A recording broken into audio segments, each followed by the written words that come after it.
이번 시간에는 8장 1절 확률 표본부터 공부를 하겠습니다.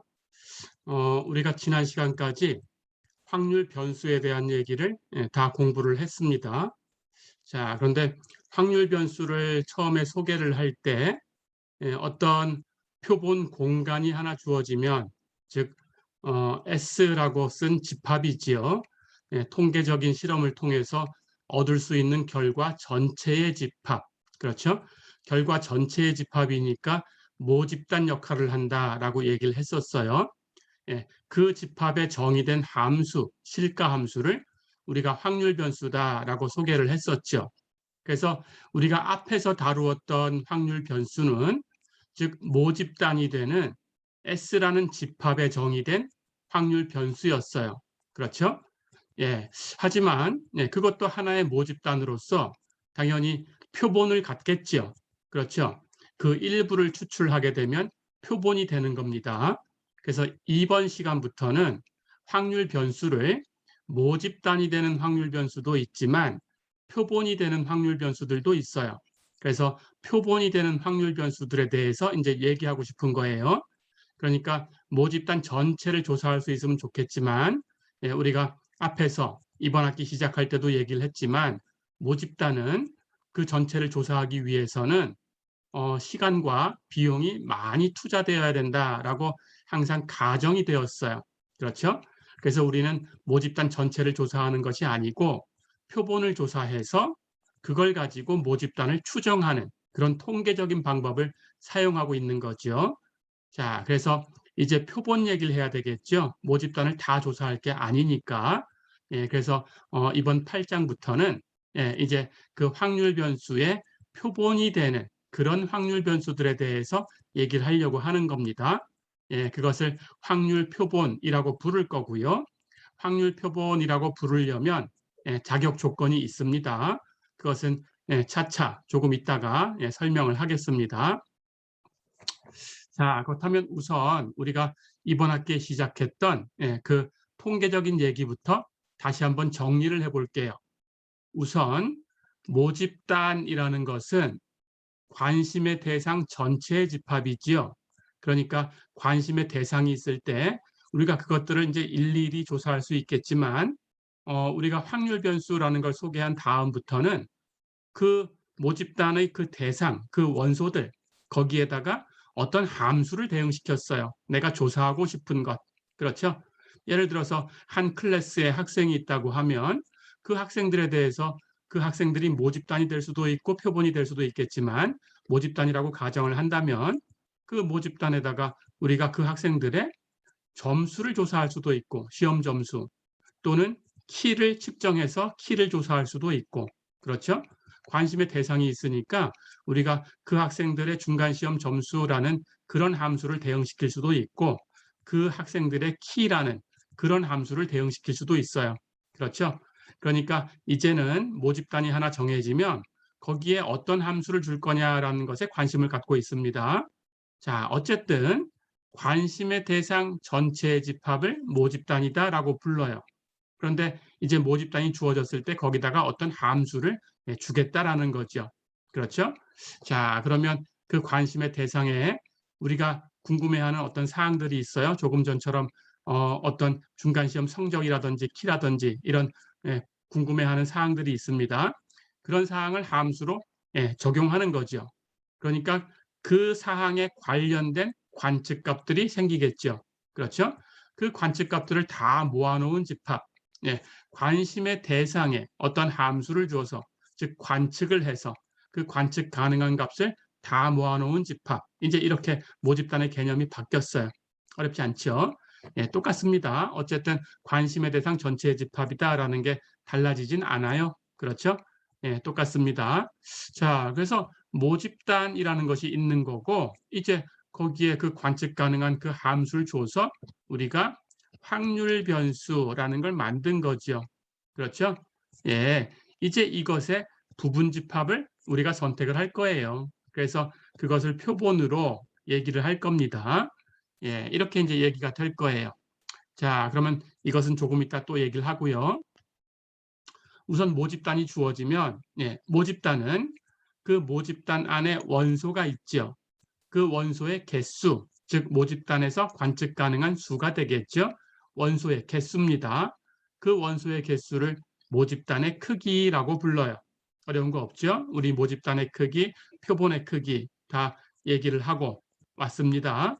예, 그래서 모집단의 원소의 수를 모집단의 크기라고 부른다. 어려운 거 없죠?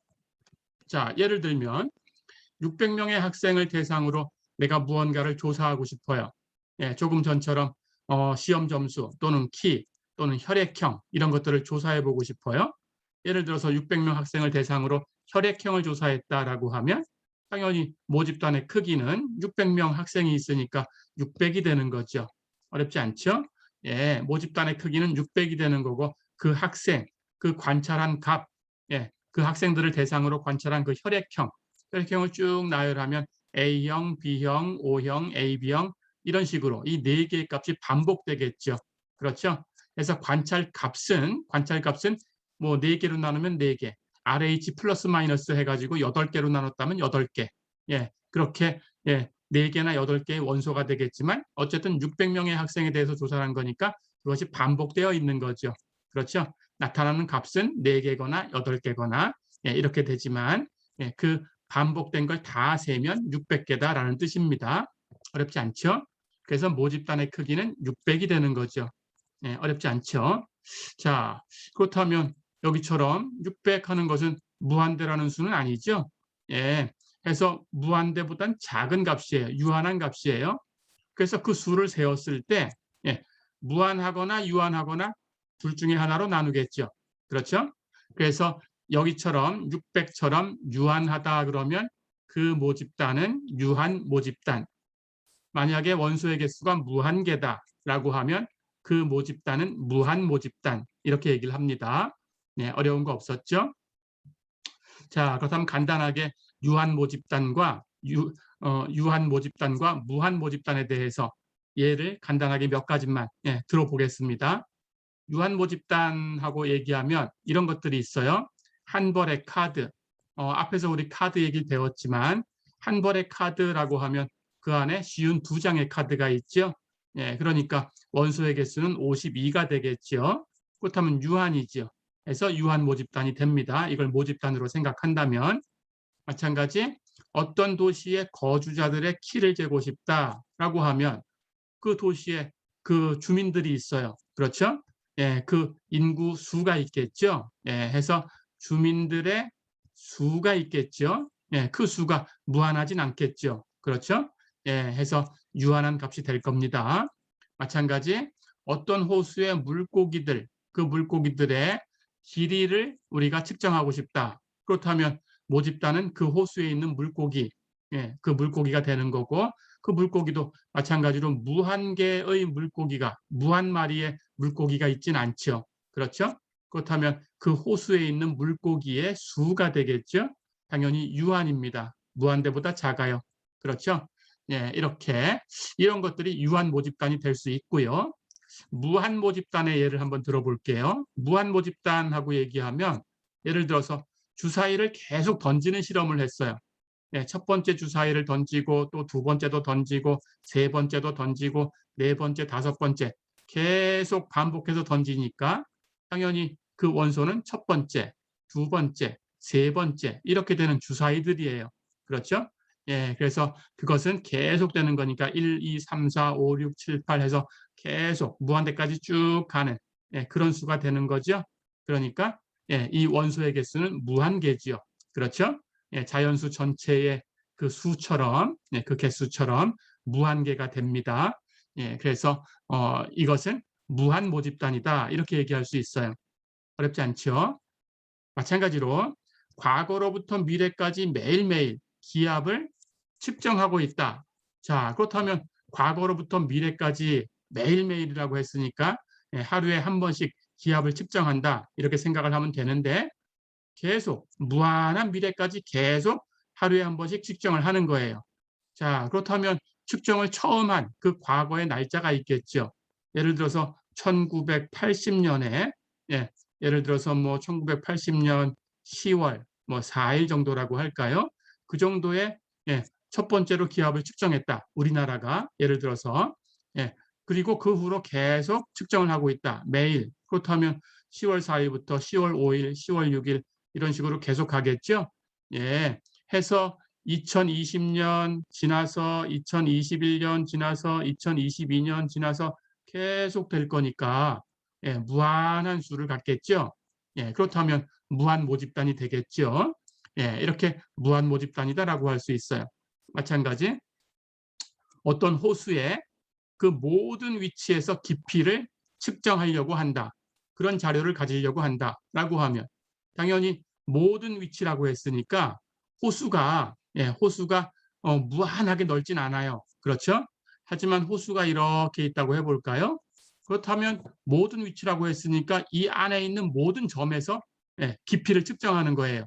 그러니까 모든 점이라고 하면 이렇게 이 유한한 이 도형이지만 그 안에 있는 점은 무수히 많죠. 그렇죠?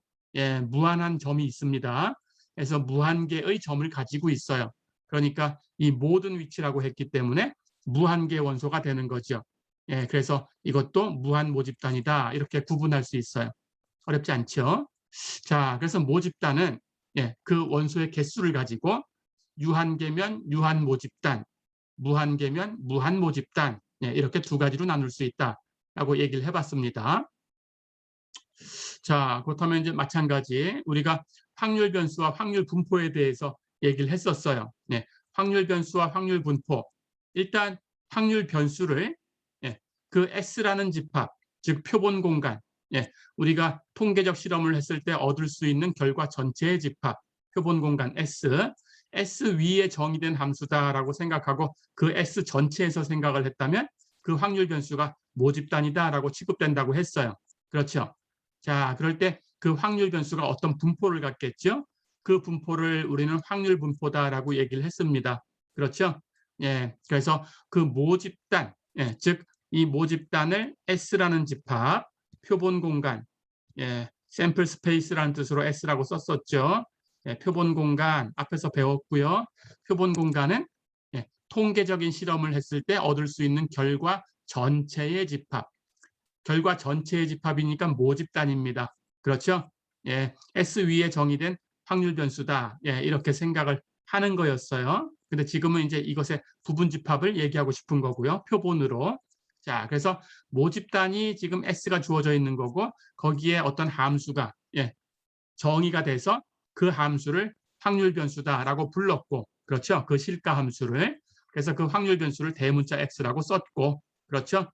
그 관측값은 우리가 X가 취할 수 있는 값이니까 소문자 X로 이렇게 표기를 했었죠. 그렇죠? 예, 그 X들이 어떻게 분포되어 있나라는 것을 우리가 확률 분포다라고 부르고 그 확률 분포라는 그 함수를 fx라고 이렇게 표기했었죠. 그렇죠? 예, 그래서 확률 분포라는 것은 이산형일 때, 연속형일 때 이름을 각각 주었었죠. 이산형이다라고 하면 우리가 질량이라는 이름을 줘서 확률 질량 함수. 그렇죠? 연속적일 때는 밀도라는 이름을 줘서 확률 밀도 함수 이렇게 줬었죠. PMF, PDF 어렵지 않죠? 그리고 지난 시간까지 5장, 6장을 통해서 이산적인 확률 변수, 연속적인 확률 변수 공부를 했었죠. 일반적으로 그 함수를 fx라고 쓰는데 분포마다 특별하게 표기하는 기호들이 있었어요. 그렇죠? 우리가 이항분포라고 하면 b라고 썼었고 정기분포는 n이라고 썼었고 그렇죠? 그런 것들을 다 공부를 했습니다. 자, 해석 확률 분포 fx가 있어요. 그렇죠? 자, 그러니까 확률 변수 x가 주어졌을 때 그 값은 소문자로 쓰는 거고 그 분포는 확률 분포라고 부르고 그 함수는 fx 이렇게 표기를 했었다. 그렇죠? 이산형일 때는 그 분포라는 것이 x와 fx를 같이 나열하는 표가 바로 그 분포가 되는 거고 연속형일 때에는 우리가 그 함수를 가지고 계산을 해주면 되죠. 그렇죠? 그 함수를 가지고 어떤 구간에 있을 확률 하는 것은 그 구간에서 fx를 적분해 주면 됐었어요. 기억나죠? 이런 것들을 공부했었습니다. 자, 그래서 주어진 확률 변수를 우리가 두 가지로 나눴었어요. 이산형 확률 변수와 연속형 확률 변수. 그렇죠? 다시 한번 정리를 해볼게요. 이산형 확률 변수, 그 확률 변수의 값, x 이 값을 다 모아놓은 집합이 어떤 자료로서 이산형 자료다라고 하면 이 확률 변수는 이산형 확률 변수. 그렇죠? x를 다 모아놓은 집합이 만약에 자료로서 연속형 자료가 된다라고 하면 그 확률 변수는 연속형 확률 변수다. 이렇게 부르는 거죠. 그렇죠? 자, 그렇다면 역시 또 앞에서 다 공부했지만 이산형 확률 변수와 연속형 확률 변수 또 몇 개의 예를 들어보고 또 그 다음 얘기로 넘어가겠습니다. 자, 예를 들어서 어떤 공장에 어떤 제품을 만드는 조립 라인이 하나 있어요.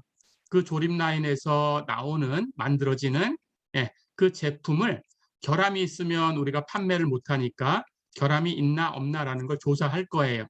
해서 그 조립 라인에서 나오는 그 제품을 만약에 양호한 경우에는 0이라고 함수값을 주고 결함이 있는 경우는 1이라고 함수값을 줬어요. 자, 그럴 때 이 모집단에서 각 관측값, 그것을 x라는 확률 변수로 줬어요. 그렇다면 관측값은 우리가 양호하면 0이 관측될 거고 결함이 있으면 1이 관측되겠죠. 그러니까 이 대문자 x가 취할 수 있는 값, 소문자 x는 0이거나 1이겠죠. 그렇죠? 자, 그런데 이 어느 제품이 불량품이 될 확률, 그걸 P라고 했을 때 그 P라는 불량품이 될 확률은 매 시행에 있어 일정하다 이렇게 가정을 했어요. 자, 그렇다면 당연히 첫 번째 제품은 0이거나 1이거나 두 번째 제품 0이거나 1이거나 이렇게 대응이 될 텐데 첫 번째 제품이 불량품이라고 해서 두 번째 제품도 불량품이 돼야 된다. 뭐 이렇게 영향을 끼치는 건 없어요. 그러니까 각 제품들은 즉 각 제품을 하나 선택할 때 그걸 각 시행이라고 얘기를 한다면 각 시행은 독립이죠. 그렇죠? 앞에서 그런 것들을 배웠죠. 베르누이 시행이 된 거죠. 그러니까 이 확률 변수는 베르누이 확률 변수가 되는 거죠. 그렇죠?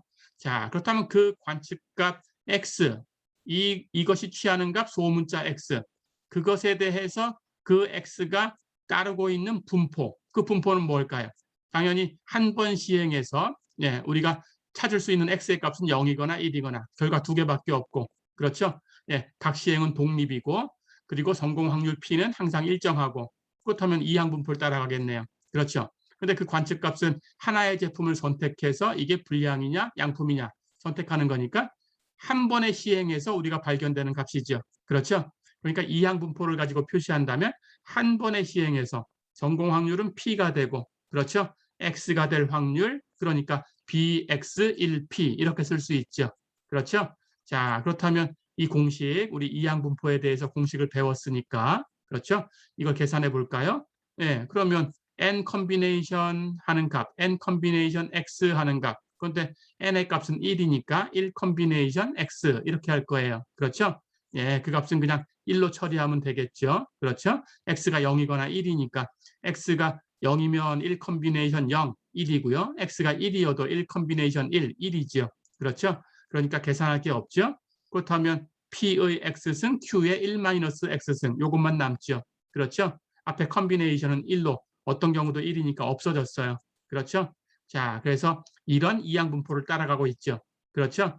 이렇게 우리가 이산형 확률 변수 이것을 예를 하나 들어봤습니다.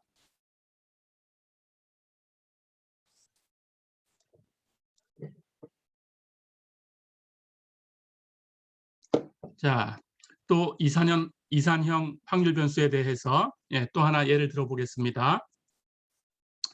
혈액형 검사를 했어요. 그럴 때 함수를 정의를 할 텐데 A형은 RH 플러스면 1번, RH 마이너스면 2번 이렇게 대응을 시키고 어떤 사람이 AB형인데 RH 플러스였다 그러면 3번, RH 마이너스면 4번 이렇게 대응을 시키고 어떤 사람이 B형일 때 그 B형인데 RH 플러스가 되는 B형이다 그러면 5번, RH 마이너스면 6번 이렇게 대응을 시키고 O형일 때는 RH 플러스면 7번, RH 마이너스면 8번 이렇게 대응시키는 확률 변수를 생각했어요. 자, 그렇다면 취할 수 있는 값은 1번부터 8번밖에 없죠. 그렇죠? 당연히 이산적인 자료가 되죠. 그렇다면 이 확률 변수도 이산형 확률 변수다 이렇게 얘기할 수 있어요. 어렵지 않죠? 자, 이번에는 연속형 확률 변수에 대해서 예를 하나 들어보겠습니다. 앞에서도 이런 문제를 많이 풀어봤지만 건전지의 수명, 건전지의 수명은 뭐 시간 단위로 하던 1년 단위로 하던 무한할 수 있다라고 생각하는 거예요. 그렇죠? 그리고 그 안에 있는 모든 수들이 대응될 수 있어요. 그렇죠?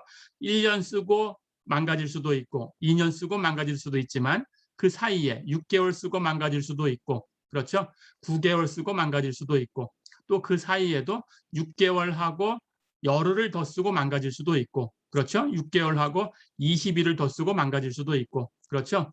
예, 분초 단위까지 해서 다 나누면 예, 세밀한 그런 시계를 가지고 나누면 무수히 많은 점들을 다 대응시킬 수 있어요. 그렇죠? 그래서 건전지의 수명 같은 것은 예, 무한한 집합에 정의된 거다라고 생각하면 됩니다.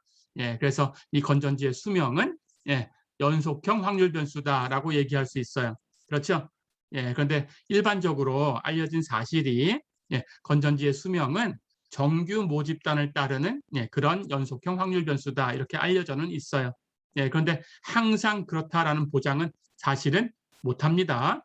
예, 그러니까 우리 이 통계학 문제에 있어서는 정규 분포를 따른다 안 따른다라는 것은 항상 제시를 해줄 거예요. 예, 혼란이 없게. 예, 그래서 일반적으로 건전지의 수명 같은 것은 정규 분포를 따른다. 예, 이렇게 생각을 해두면 좋겠지만 그러니까 예시가 없으면 이런 걸 가지고 계산을 해도 된다 그런 뜻입니다. 예, 그런데 문제를 위해서는 항상 정규 분포를 따르면 정규 분포를 따른다 이렇게 얘기를 해주겠다 그런 뜻입니다. 예, 그렇게 공부를 해두시면 되겠어요. 자, 그러면 이제 확률 변수에 대해서 이제 소개를 해봤습니다. 이산형 그리고 연속형 예, 이렇게 소개를 해봤어요. 이런 것들에 대해서 예, 우리가 관심이 있는 것은 그 확률 변수의 평균, 분산, 표준 편차 이런 것들이에요. 그런데 앞에서 공부한 것은 모집단 역할을 확률 변수에 대해서 평균과 분산과 표준 편차 이걸 했었어요. 그렇죠? 그러니까 지금까지는 확률 변수 x에 대해서 평균, 분산 또는 표준 편차 예, 이런 것들을 구한다라고 하면 당연히 이 값은 그 대응하는 모집단, 그 모집단에 대해서 평균과 분산, 표준 편차를 계산한 거였어요. 그렇죠? 예, 그런데 이제 이것을 부분 집합을 꺼내서 표본에 대해서도 얘기를 해보겠다. 그런 뜻입니다. 예, 그렇게 가려고 하는 겁니다. 자, 그렇다면 이제 확률 변수의 평균, 분산, 표준 편차 이런 것들도 얘기했죠. 예, 이제 본론으로 들어가서 이 확률 변수에 대해서 이런 확률 변수, 여기서 얘기하는 확률 변수는 S에서 R로 가는 함수다라는 뜻이에요. 그렇죠? S는 표본 공간이고 표본 공간에서 실수 전체의 집합 R로 가는 함수, 그걸 확률 변수 X라고 썼고 이렇게 얘기한 확률 변수는 모집단 역할을 하는 거다. 그렇죠? 자, 그런데 이제 이 모집단이 주어진 거다라는 얘기에서 이 모집단에서 표본을 추출하려고 하는 겁니다. 어렵지 않죠? 예, 이제 이 모집단으로부터 표본을 추출하려고 해요. 그래서 우리가 앞에서 배운 대로 표본이라는 것은 모집단의 부분집합이 되는 거죠. 그렇죠? 예, 그래서 우리 지금 얘기하는 것은 여기 S가 있다면 S에서 R로 가는 함수, 이렇게 가는 함수 X를 선택해서 모집단 역할을 하게 만들었는데 이제 S에도 부분집합이 있어요. 이 S 전체를 조사하기가 어렵다라고 가정을 한 거예요. 예, 비용과 시간이 많이 들어서. 그렇죠? 자, 그렇다면 여기 부분집합들이 있을 거예요. 그렇죠? 그리고 여기 또 부분집합이 있을 거고 당연히 이렇게 겹치게 부분집합을 만들 수도 있어요. 그렇죠? 그런데 겹치지 않게도 이렇게 몇 개 만들 수가 있습니다. 그렇죠? 자, 그렇다면 이런 것들도 어디론가 가 있겠죠. 그렇죠? 예, 이런 것들도 어디론가 가 있을 거예요. 이렇게 대응이 돼 있겠죠. 그 값들이 있겠죠. 예, 이 값도 어디론가 이렇게 가 있겠죠. 그렇죠? 예, 그래서 이만큼에 대해서 이 x하고 똑같은 함수로 계산된 이 값이 있겠죠. 예, 그런 것들을 뭐 예를 들어서 x1 예, 이렇게 선택할 수 있어요. 이만큼에 대해서 x하고 똑같은 규칙을 가지고 이렇게 대응된 값이 있겠죠. 예, 그 규칙을 뭐 x2 이렇게 얘기할 수 있어요. 이만큼에 대해서 간 것은 뭐 x3, 이만큼에 대해서 옮겨간 것은 뭐 x4 이런 식으로 얘기할 수 있겠죠. 그렇죠? 그렇다면 여기 x1이라는 확률 변수와 x2라는 확률 변수, x3, x4라는 확률 변수는 당연히 x라는 확률 변수로부터 추출한 표본이 되겠죠. 그렇죠? 예, 이런 것들이 표본입니다. 예, 이렇게 선택한 것들이 표본이 되는 거예요. 어렵지 않죠? 자, 그런데 우리가 확률 표본이라고 하려면 앞에서 조건이 있어야 된다고 얘기했죠? 조금 전에. 그 조건이 무엇인지 이제 설명을 할 겁니다. 자, 그래서 어쨌든 표본이라는 것은 모집단의 부분집합이다라는 것은 변함이 없어요. 그렇죠? 그렇게 생각해 두시면 됩니다. 그래서 이제는 확률 변수, 모집단 역할을 하는 확률 변수에서 그 표본을 추출하려고 한다. 어렵지 않죠? 이제부터 배우려는 얘기가 이런 얘기들입니다.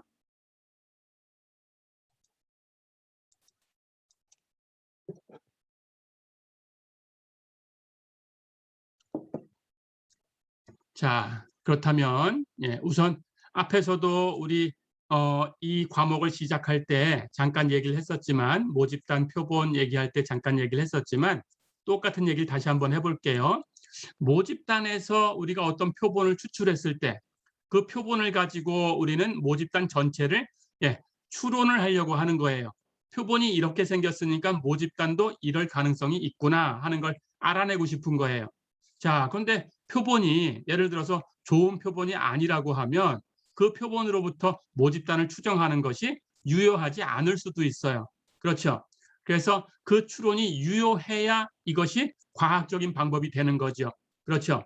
그러니까 좋은 표본을 선택을 해야 됩니다. 자, 그래서 좋은 표본이라는 얘기를 한 적이 있었는데 이걸 정리를 해볼게요. 좋은 표본이라는 것은 첫 번째로 편향적이면 안 돼요. 그래서 편향적이지 않아야 됩니다. 예를 들어서 우리나라 전체에서 뭐 부동산 가격을 조사를 하려고 한다라고 하면 당연히 우리가 비싼 지역에 가서만 표본을 꺼내가지고 조사를 했다면 그 전체의 그 값을 알기가 힘들어지죠. 그렇죠. 그래서 이 표본이라는 것이 모집단을 대표할 수 있어야 돼요. 골고루 추출이 돼야 됩니다. 즉 어떤 한 지역에서만 이렇게 나오지 않아야 돼요. 그래서 어떤 한 지역에서만 나왔다라고 하면 그걸 편향적이다라고 얘기를 합니다. 어렵지 않죠? 부동산 가격을 조사를 하는데 서울의 강남 지역에서만 조사를 했다? 그럼 편향적이죠. 그렇죠? 그래서 그렇지 않아야 된다. 그래야 좋은 표본이다. 그런 뜻입니다. 자, 두 번째는 그 관측값들이 무작위로 추출돼야 돼요. 무슨 얘기냐 하면 추출될 확률이 똑같아야 돼요. 예를 들어서 우리가 어떤 투표를 하는데 뭐 예를 들어서 초등학교에서 반장 선거를 한다. 그런데 공에다가 자기 번호를 붙여가지고 그 박스 안에 넣고 거기서 누군가 하나 이렇게 꺼내서 그 나오는 사람이 반장을 하기로 하자. 이렇게 정했다면 당연히 공의 크기가 다 똑같아야 돼요. 그렇죠? 그런데 공의 크기가 다 똑같아야 되는데 어떤 사람의 공이 굉장히 큰 공이었다 그러면 당연히 의도적으로 그 큰 공을 골라낼 수 있어요. 그렇죠? 그래서 그렇게 되면 안 된다라는 뜻입니다. 모든 것이 이렇게 꺼내질 확률은 다 같아야 된다. 그러니까 평등해야 된다 그런 뜻이에요. 어렵지 않죠? 형평성이 있어야 된다 그런 뜻입니다. 공정해야 된다 그런 뜻입니다. 그래서 무작위로 추출돼야 된다라는 그런 통계적인 용어를 사용해요. 해서 표본은 무작위로 추출되어야 된다. 즉 그리고 서로 독립이 되는 확률 표본이 돼야 된다. 이렇게 얘기를 합니다. 그래서 그렇게 돼야 좋은 표본이다. 이렇게 얘기를 합니다. 자, 그래서 정리를 하면 편향적이지 않아야 된다라는 것은 표본이 모집단에 대한 대표성을 가지고 있어야 된다. 그런 뜻이에요. 이 표본을 이렇게 살펴보면 그 모집단 전체의 그 분포와 다른 게 없어야 된다. 그런 뜻입니다. 같은 분포로 있어야 된다. 어렵지 않죠? 그걸 대표성이라고 합니다. 같은 분포로 있어야 되는 거. 해서 대표성이 있어야 되고 그리고 금방 얘기한 것처럼 모든 표본은 추출될 확률이 같아야 돼요. 공에다가 번호를 붙였다면 공의 크기가 다 같아야 돼요. 어떤 하나의 공이 굉장히 크다 그러면 그건 안 되는 겁니다. 그래서 추출될 확률이 같아야 된다. 이런 두 가지를 만족하는 그런 표본을 좋은 표본이다 이렇게 불러요. 어렵지 않죠? 자, 그럴 때 이제 확률 표본이라는 걸 정의를 하겠습니다.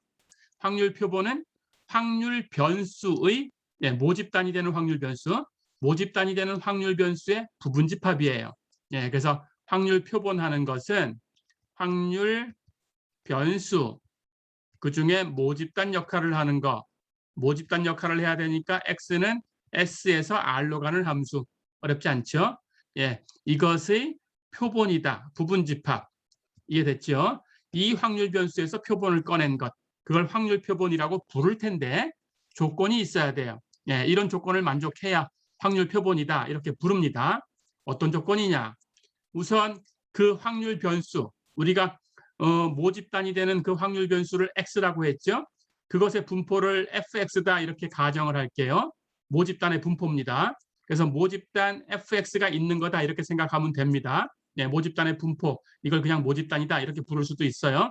그래서 모집단의 확률 분포를 fx 이렇게 얘기를 했을 때, 예, 이 확률 변수의 표본을 꺼냈을 때 그 표본을 x1, x2, xn 아까처럼 그림을 그렸었죠. 조금 전에. 이렇게 부분 집합을 x1, x2, xn 이렇게 n개를 끄집어냈어요. 그럴 때 이 n개가 서로 독립이 돼야 돼요. 서로 독립인 n개의 확률 변수. 그런데 이 n개의 확률 변수는 여기서 꺼낸 거니까 당연히 전체 분포 fx하고 같은 분포를 가져야 되겠죠. 그렇죠? x1도 분포가 fx하고 똑같은 분포, x2도 fx하고 똑같은 분포, xn도 fx하고 똑같은 분포, 같은 분포를 가져야 돼요.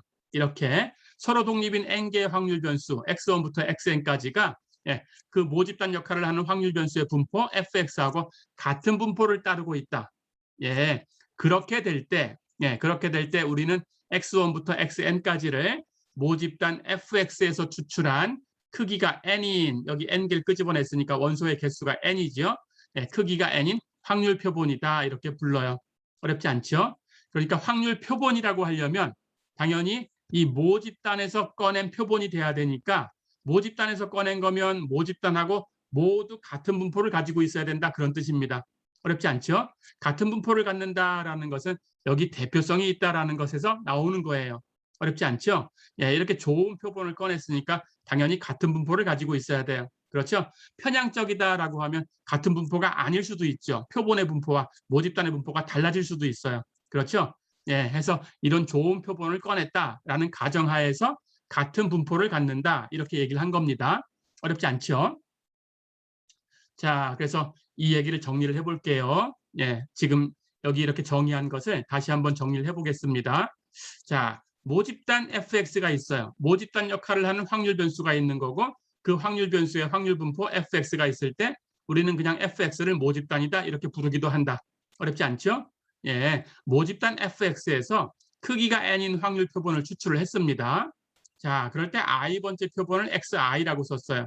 첫 번째는 x1, 두 번째는 x2, n번째는 xn. 그렇죠? 그래서 일반적으로 i번째를 xi 이렇게 쓰기로 가정을 합니다. 자, 그럴 때 모집단 fx에서 동일한 조건으로 독립적으로 n개의 표본을 추출했다면 당연히 그 확률 변수 x1부터 xn까지 이것은 확률 표본이 되겠죠. 그렇죠?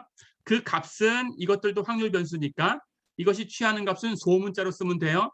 x1이 취하는 값은 소문자로 x1, x2가 취하는 값은 소문자로 x2, xn이 취하는 값은 소문자로 xn. 그렇죠? 여기 n개의 확률 변수 x1부터 xn까지가 취하는 값들을 각각 소문자로 x1부터 xn까지로 쓰는 거예요. 어렵지 않죠? 자, 그리고 마찬가지로 x1부터 xn까지의 확률 분포가 있겠죠. 그렇죠? 그 확률 분포도 fx1, fx2, fxn 이렇게 쓸 거예요. 어렵지 않죠? 예, 어쨌든 이것들은 전부 fx라는 이 분포를 크게 이 분포를 따라간다라는 뜻입니다. 어렵지 않죠? 그래서 같은 함수 f를 가지고 표현을 했어요. 어려운 거 없죠? 예, 이렇게. 자, 그렇다면 당연히 그 n개를 동시에 취급할 때 결합 확률 분포, 우리 두 개짜리에 대해서 결합 확률 분포를 공부했었죠? 예, n개에 대해서도 결합 확률 분포가 있을 겁니다. 그렇다면 그 결합 확률 분포를 fx1, 점점점 해서 xn까지 이렇게 쓸 텐데 이것은 당연히 이것이 확률 표본이 되려면 독립이다라는 가정을 했으니까 당연히 여기 이 독립이다라고 하면 교집합 부분이 없어요. 그렇죠? 그렇다면 그냥 각각의 확률 분포를 곱해주면 되죠. 그렇죠? 교집합되는 부분이 없으니까 예, 해서 그냥 그 각각의 확률 이 분포를 곱하면 된다. 이것이 바로 결합 확률 분포가 될 수 있다. 어렵지 않죠? 예, 이렇게 얘기를 해볼 수 있었습니다.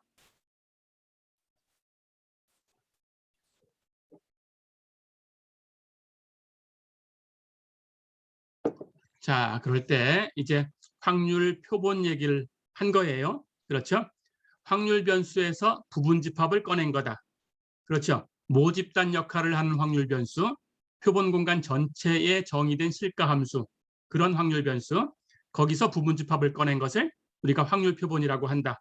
어렵지 않죠? 근데 확률 표본이라고 얘기하려면 그 분포가 원래 모집단의 분포 fx하고 모두 같아야 된다. 같은 분포를 가져야 된다라는 거 꼭 기억하셔야 됩니다. 그래서 같은 분포를 가져야 되니까 나중에 뒤에 가서 그 분포에 대해서 평균이나 분산 이런 것들을 쓸 때가 있어요. 그렇다면 모집단하고 똑같은 거니까 똑같은 걸로 쓸 거예요. 예, 그렇게 기억해 두시면 됩니다. 같은 분포를 갖는다. 어렵지 않죠? 자, 그렇다면 이제 예를 들어 볼게요. 예, 이제 확률 표본이 정해졌으니까 예, 우리가 그 확률 표본에 대해서 그 거기에 정의된 어떤 값들이 있겠죠. 그렇죠? 평균도 있을 거고 분산도 있을 거고 표준 편차도 있을 거고. 그렇죠? 예, 즉 우리가 앞에서 일반적인 자료에 대해서 모집단에 대한 특성을 수로 표현한 것은 모수. 그렇죠? 그리고 표본에 대한 특성을 수로 표현한 것은 통계량이라고 부른다라는 얘기를 한 적이 있어요. 그렇죠? 여기서도 똑같습니다. 모집단에 대해서 어떤 그 특성을 수로 표현한 것은 모수예요. 그러니까 앞에서 우리가 확률 변수, 모집단 역할을 하는 확률 변수에 대해서 우리가 평균도, 분산도, 표준 편차도 한번 계산을 했었죠. 그렇죠? 그런 것들 다 연습했었죠. 지금 모수를 구해봤었어요. 앞에서 배운 것은. 그렇죠? 그런데 이제는 거기서 표본을 꺼내서 통계량을 계산해 보고 싶은 거예요. 그렇죠? 예, 해서 통계량 하는 것은 표본의 특성을 수로 표현한 거다. 예, 똑같습니다. 표본에 대한 값을 통계량이라고 부른다. 그러니까 그 주어진 확률 변수들에 대해서 정의된 어떤 값, 그 값이 또 하나의 확률 변수를 만들 수 있죠. 그런 것들을 통계량이라고 부른다. 어렵지 않죠? 자, 그렇다면 그 통계량 예를 하나 들어볼게요. 예를. 자, 우리가 이제 그 커피를 마시는 사람들이 많이 늘어났는데 어떤 특정 상표의 커피가 있었어요. 그래서 그 커피 회사에서 자사 커피의 선호도를 알아보려고 했어요. 자, 그러면 그 커피의 선호도를 조사를 합니다. 그 특정 브랜드에 대해서. 그럴 때 모든 커피 애호가들을 다 조사하면은 그게 최선이겠지만 그렇게 하면은 비용과 시간이 많이 걸리니까 표본을 꺼낼 거예요. 그렇죠? 그래서 그 표본을 추출을 해서 그 우리 상표, 특정 커피, 그 특정 커피의 선호도를 조사를 하는 거예요. 근데 특정 커피의 선호도는 그 비율이겠죠. 이 우리 커피를 좋아하는 사람들이 몇 %다. 이런 식으로 비율로 표시합니다. 그래서 P라고 쓸게요. 그렇다면 모집단 전체를 조사했을 때 그 선호도가 이 P가 되겠죠. 이건 모수예요. 그렇죠? 예, 이건 모수입니다. 그런데 우리가 표본을 추출해서 조사를 했으니까 모수를 조사한 건 아니죠. 직접 조사한 게 아닙니다. 이 조사가 시간과 비용이 많이 들어서. 그래서 표본을 추출해 가지고 조사를 했으니까 당연히 우리는 예, 그 통계량을 계산한 거예요. 그렇죠? 그래서 그 값은 P hat. 이건 앞에서 기호를 소개했었죠. 예, 모수는 P, 그리고 통계량은 P hat으로 쓴다. 예, 이렇게 얘기를 한 적이 있었습니다. 그래서 P hat을 조사를 하는 거예요. 자, 그렇다면 P hat이라는 것은 원래 참값, P에 대한 근사값이죠. 그렇죠? P에 대해서 추정하기 위해서 계산한 추정량이 되는 거예요. 그렇죠? 그래서 그 참값 P라는 것은 이제 대문자로 써서 이 함수입니다. 예, 이 값을 소문자 P로 갖는 그런 확률 변수 대문자 P예요. 예, 이게 참값이고, 그렇죠? 그 참값에 대해서 추정량으로 쓸 수 있겠죠. 그렇죠? 예, 이렇게 된 거죠. 그러니까 당연히 P-At이라는 것은 그 확률 표본이 어떻게 추출됐냐에 따라서 표본마다 다른 값을 예, 취할 수 있어요. 그렇죠. 그래서 여기처럼 표본마다 다른 값을 취하는, 즉 표본에 의해서 결정되는 그런 값을 이제 우리는 통계량이다 이렇게 확장해서 부를 거예요. 똑같은 개념입니다. 어렵지 않죠? 예, 해서 통계량이라는 것은 표본에 따라 달라지는 값이다. 예, 이렇게 생각해 두면 됩니다. 어렵지 않았죠? 자, 그렇다면 다시 이제 확률 표본에 대해서 예, 그 취할 수 있는 값들, 예, 그 통계량에 대해서 이제 다시 한번 정확하게 정의를 하겠습니다. 예, 확률 표본을 구성하는 확률 변수들이 있어요. 그것들의 함수, 그것들에 의해서 우리가 계산하는 어떤 값들, 우리가 관심을 가지고 있는 것은 그것들에 대해서 평균, 분산, 표준 편차, 이 값들입니다. 항상 평균, 분산, 표준 편차 이것에 관심을 두고 있어요. 예, 통계적으로 이런 것에 대해서 배우고 있는 중이고요. 해서 이런 것들, 예, 이 확률 변수들의 함수, 예, 해서 평균이거나 분산이거나 아니면 표준 편차, 예, 이런 것들, 예, 이런 값들을 통계량이라고 부른다. 어렵지 않죠? 예, 즉 표본에 대한 특성을 수로 표현한 것, 예, 그걸 통계량이라고 하는데 우리가 계산할 통계량이 뭐냐? 주로 평균, 분산, 표준 편차다. 어렵지 않죠? 예, 그래서 이 통계량에 대해서 이제 공부를 하고 싶은 겁니다. 예, 그런데 여기 표준 편차는 예, 루트 분산이지요. 베리언스. 그렇죠? 그래서 루트가 있기 때문에 이걸 따로 조사하는 것은 어려워요. 예, 하지만 예, 분산은 조사할 수가 있어요. 그래서 분산을 조사해서 그 분산이 어떤 분포를 가지는가라는 걸 조사해서 그냥 루트 씌워서 범위를 정해주면 돼요. 그렇죠? 예, 그렇게 하시면 됩니다. 그것은 또 나중에 예, 우리가 불편 추정량이다라는 개념을 가지고 설명을 하겠습니다. 예, 평균과 분산하는 것은 불편 추정량이 되지만 예, 비율도 마찬가지 불편 추정량이 됩니다. 하지만 표준 편차는 불편 추정량이 될 필요가 없어요. 이건 예, 안 될 수도 있습니다. 그래서 이런 것들은 예, 제외하고 평균, 분산, 비율 이 세 가지에 대해서 이제 공부를 할 거예요. 표준 편차가 필요하면 분산에 루트를 씌워서 계산하면 된다. 그렇게 사용하면 된다. 어렵지 않죠? 자, 그렇다면 이제 이 통계량들을 소개를 할 텐데 금방 얘기한 것처럼 평균, 분산, 표준 편차 이런 것들이 있다. 물론 비율도 있어요. 그런데 비율 얘기는 뒤에 가서 나중에 하겠습니다. 학기 말쯤에. 예, 그때까지 기다려 주시고요. 자, 그럼 첫 번째로 표본 평균. 당연히 확률 표본에 대해서 평균을 계산한 거죠. 그렇죠? 조금 전에 확률 표본이라는 걸 소개했죠. 그렇죠? 확률 변수에서 예, 그 일부를 꺼낸 거예요. 그렇죠? 예, 그 일부를 꺼낸 것을 확률 표본이라고 할 때는 조건이 있었죠. 같은 분포를 가져야 된다. 그렇죠? 그거 잊지 마시고요. 예, 모집단하고 같은 분포를 가져야 됩니다. 자, 그렇다면 확률 표본, 크기가 n인 확률 표본을 꺼냈다라고 얘기를 해볼까요? 그럼 x1부터 xn까지가 추출된 거죠. 그렇죠? 예, 그럴 때 이 확률 표본 x1부터 xn까지에 대해서 이것의 평균, 그것을 표본 평균이라고 부릅니다. 똑같아요. 일반 자료하고 똑같습니다.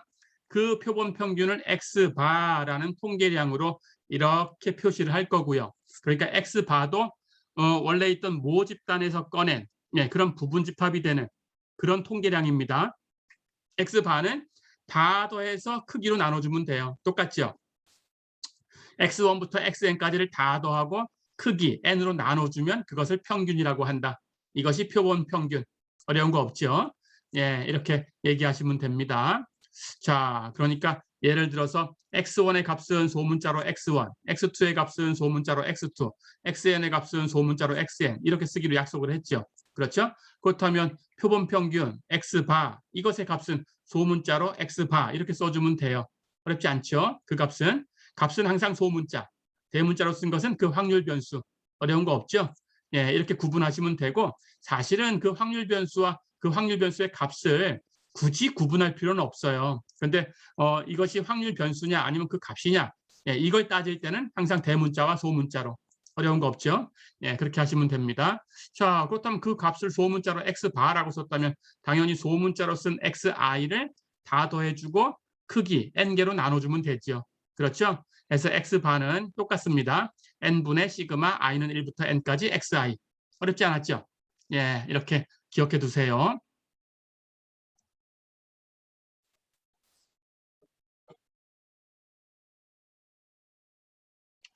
자, 그럼 앞에서 우리가 예, 중앙값이다, 최빈값이다 이런 것도 언급한 적이 있었어요. 그렇죠?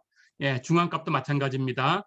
표본 중앙값, 예, 표본 중앙값은 그 값을 조문자로 x tilde 이렇게 똑같이 쓰시면 되겠어요. 그리고 당연히 이 중앙값도 어떻게 계산하는지는 앞에서 다 배웠죠. 그렇죠? 표본의 크기가 예, 즉 n개다 그러면 n, 그 n이 짝수냐 홀수냐에 따라서 나눠진다고 했어요. 그렇죠? 예, 그럴 때 n이 홀수다 그러면 가운데 값이 딱 하나니까 가운데 있는 그 값을 중앙값이라고 한다.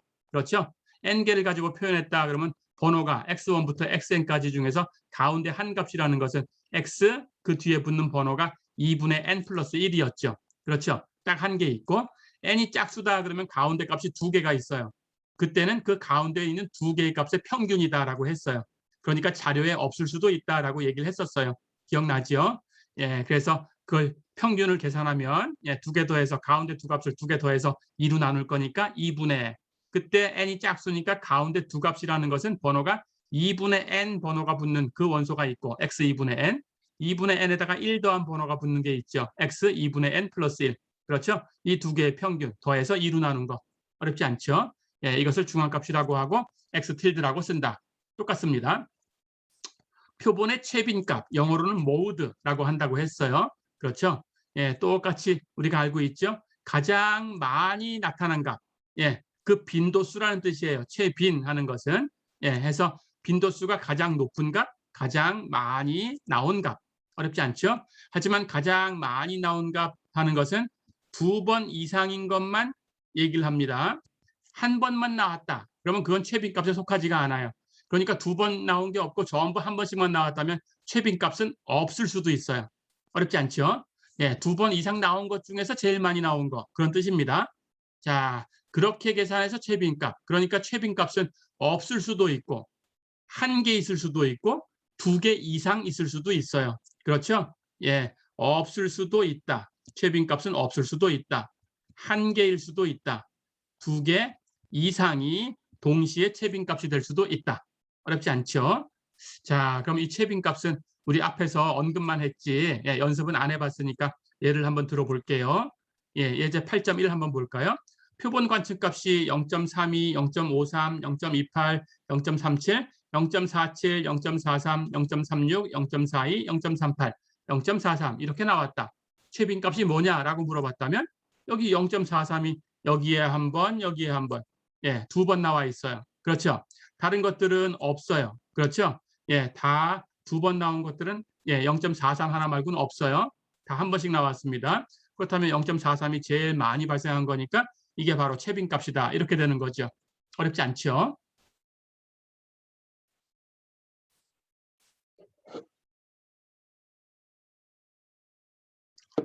자, 그 다음은 표본 분산. 예, 표본 분산은 역시 대문자로 그 확률 변수는 대문자로 S제곱 이렇게 씁니다. S제곱이 취할 수 있는 값은 소문자로 S제곱 이렇게 구분을 합니다. 예, 해서 그 확률 변수는 S제곱, 그것의 값은 소문자로 S제곱 이렇게 쓴다. 어렵지 않죠? 똑같아요. 근데 이번에는 표본 분산이에요. 앞에서는 모집단 역할을 하는 확률 변수에 대해서 분산이라는 걸 정의했죠. 그렇죠? 편차 제곱의 기대값이다라는 걸로 정의를 했었죠. 하지만 여기서는 표본입니다. 표본이니까 그렇게 정의를 안 해요. 그렇죠?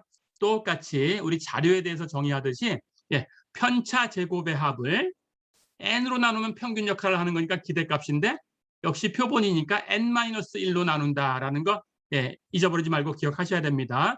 표본이니까 n-1로 나눈다. 어렵지 않죠? 예, 이렇게. 그래서 S제곱은 n-1분의 시그마 i는 1부터 n까지 편차 예, 그 관측값하고 평균하고의 차이죠. xi-x바. 그렇죠? 그 편차의 제곱. 어렵지 않죠? 예, 이렇게 기억해 주시고요. 자, 그래서 뒤에서 이 분산을 계산할 때가 있습니다. 그래서 이걸 가지고 계산한다라는 거, 표본일 때는 예, 이렇게 계산한다라는 거 잊지 마시고요. 그러니까 그 값은 소문자로 쓰는 것만 다르고 다 똑같아요. 편차 제곱의 합을 n-1로 나눈 거다. 그렇죠? 자료에 관한 것하고 똑같죠. 그렇죠? 자, 그럼 연습 한번 해보겠습니다. 예제 8.2 한번 볼까요? 예. 샌디에이고에 있는 상점 중에서 임의로 4곳을 선택해서 200g짜리 병 커피의 가격을 비교를 해봤다. 그랬더니 지난달보다 12센트, 15센트, 17센트, 20센트가 인상되었다. 예, 각각.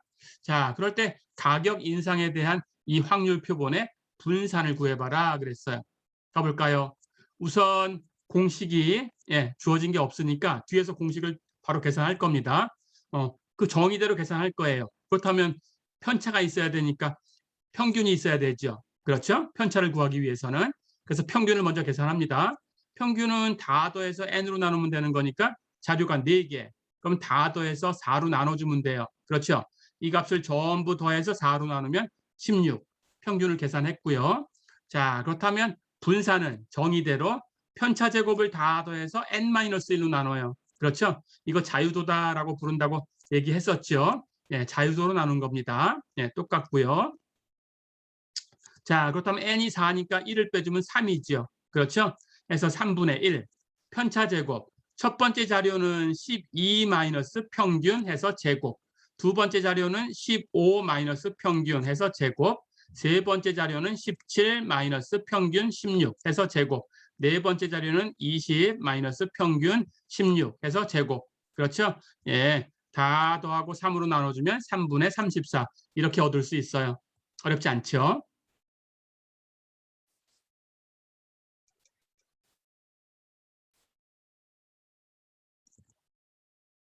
자, 그렇다면 이제 표본 분산을 계산하는 공식을, 물론 자료 얘기할 때도 이런 공식이 있다라는 걸 얘기한 적은 있었는데 정확하게 우리가 사용하지 않았으니까 그 공식을 여기서 유도하고 이제부터는 사용하도록 하겠습니다. 기억하셔야 됩니다. 결과. 자, 그렇다면 표본 분산 S제곱은 편차 제곱을 n-1로 나눈 거다라고 했어요. 그 값은 S제곱을 소문자로 쓰는 것뿐이지 똑같이 편차 제곱을 다 더해서 자유도 n-1로 나눈다라고 했어요. 그렇죠? 자, 그렇다면 이 값을 계산을 해보겠습니다. S제곱은 이렇게 구하시면 돼요. 자유도 n-1분의 그 자료의 제곱을 다 더한 것. 기억하셔야 됩니다. 자료의 제곱을 다 더한 거다. 어렵지 않죠? 마이너스 n분의, 이건 표본의 크기입니다. 여기는 n-1이니까 자유도고요. 그렇죠? 여긴 그대로 n을 썼으니까 표본의 크기입니다. n분의 다 더한 것의 제곱. 자료를 다 더한 것을 전체 제곱한 겁니다. 어렵지 않죠? 그렇게 기억하시면 돼요. 자, 그래서 S제곱을 이렇게 기억을 해 두시면 됩니다. 나중에 뒤에서 이제 우리가 어떤 값을 계산할 때 이 제곱을 다 더한 값이 얼마다, 이렇게 제곱을 다 더한 것은 알파야, 이렇게 그 더한 그 결과를 줄 수 있어요. 그렇다면 결과만 가지고 있으니까 자료가 각각 다 값이 있다면 여러분들이 당연히 분산 계산할 수 있으니까 그 방법으로 분산을 계산하겠죠. 그런데 제곱을 다 더한 값이 얼마야 이렇게만 주면 그러면 이 공식을 모르면 쓸 수가 없죠. 그렇죠? 해서 이 공식을 기억하셔야 됩니다. 해서 뒤에서는 제곱, 그 자료의 제곱을 다 더한 게 알파다 이렇게 제시할 수 있어요. 그 각각의 값을 안 주고 이렇게 할 수 있습니다. 그리고 마찬가지 그 자료의 값을 다 더하면 베타다 이렇게 결과만 줄 수 있어요. 그렇다면 그때는 이 공식을 쓰셔야 됩니다. 해서 이 공식을 기억하시고요. 자, 또는 이 공식에다가 분모 분자에다가 곱하기 n을 해요. 그럼 똑같죠? 그렇죠? 해서 그렇게 해서 기억하셔도 됩니다. 자, 그래서 분모에다 n 곱해주면 n 곱하기 n-1, 분자에다 n을 곱하면 앞에는 n이 곱해지고, 그렇죠? 뒤에 거는 여기 n분의가 있으니까 약분이 되겠죠. 그렇죠? 해서 없어지고 다 더해서 제곱한 것만 남아요. 그렇죠? 해서 S제곱을 똑같은 방법으로 n 곱하기 n-1분의 n 곱하기 제곱을 다 더한 것 마이너스 다 더한 것의 제곱 이렇게 해주면 된다. 어렵지 않죠? 마찬가지로 이 식을 기억하셔도 제곱을 다 더한 것이 알파고 다 더한 것은 베타다. 이렇게 결과를 줘도 구할 수 있겠죠. 이 둘 중에 한 식을 기억하고 있으면 됩니다. 자, 그런데 이게 왜 그런가 하는 건 어렵진 않아요. 여기 S제곱의 정의를 그대로 쓰시면 돼요. n-1분의 편차제곱의 합이에요. 그렇죠? 그런데 여기 제곱을 풀어낸 겁니다. 여기 제곱을 풀면 xi의 제곱 마이너스 2 곱하기 xi 곱하기 x바. 그런데 시그마 안에 있으니까 x바는 계산된 값이니까 시그마 밖으로 나갔어요. 상수니까. 그럼 안에는 xi만 남았어요. 어렵지 않죠? 그리고 뒤에 거는 x바의 제곱인데 x바의 제곱하는 것도 상수니까 나갔어요. 나가고 나면 이 시그마 안에는 1이 남아요. 시그마 i는 1부터 n까지 1. i가 1일 때도 1, 2일 때도 1, n일 때도 1. 그렇다면 1을 n번 더한 거니까 n이 되죠. 그렇죠? 해서 n 이걸 곱해주면 되는 거죠. 어렵지 않죠? 이렇게 정리한 거예요. 자, 그렇다면 이 값을 다시 정리를 해봅니다. 그렇다면 n-1분의 1 하는 건 있고요. 앞에 거 제곱을 다 더한 값이지요. 그렇죠? 자, 그런데 여기에 평균하는 것은 다 더해서 n으로 나눈 거예요. 그렇죠? xi를 다 더해서 n으로 나눈 거니까 그것 대신에 x바 대신에 이 값을 갖다 주면 여기 있는 값은 n분의 2, 그렇죠? 부호 마이너스고요. n분의 2. 그리고 여기 다 더한 게 있으니까 여기 다 더한 게 한 번 더 곱해지면 다 더한 것의 제곱이 되죠. 그렇죠? 그리고 여기도 마찬가지입니다. n 곱하기 해놓고 x바의 제곱인데 x바는 n분의 시그마 xi예요. 그러니까 이걸 제곱한 거죠. 거기다 n을 곱했어요. 그렇다면 분모의 n제곱인데 여기 n이 곱해졌으니까 n분의 하는 것만 남고 위에 분자는 다 더한 것의 제곱이 남죠. 그렇죠? 그래서 n분의 다 더한 것의 제곱. 그렇죠? 자, 그렇다면 여기 n분의 다 더한 것의 제곱이 똑같이 있는데 한 번은 더해주고 두 번은 빼줬어요. 그렇죠? 이거 두 개를 계산하면 한 번 빼준 게 되죠. 그렇죠? 예, 그렇게 정리가 된 겁니다. 예, 그래서 이걸 정리하면 n-1분의 앞에 제곱을 다 더한 거, 뒤에 두 번째, 세 번째를 정리한 것이 한 번 빼주면 되는 거니까 마이너스 n분의 다 더한 것의 제곱. 어렵지 않죠? 예, 이렇게 정리됐어요. 그리고 분모 분자에 n을 곱하면 이런 식으로 표현할 수도 있다. 예, 조금 전에 얘기했고요. 어렵지 않죠? 자, 그렇다면 이제 이 공식, 분산 계산하는 공식을 기억해 주시면 되겠습니다.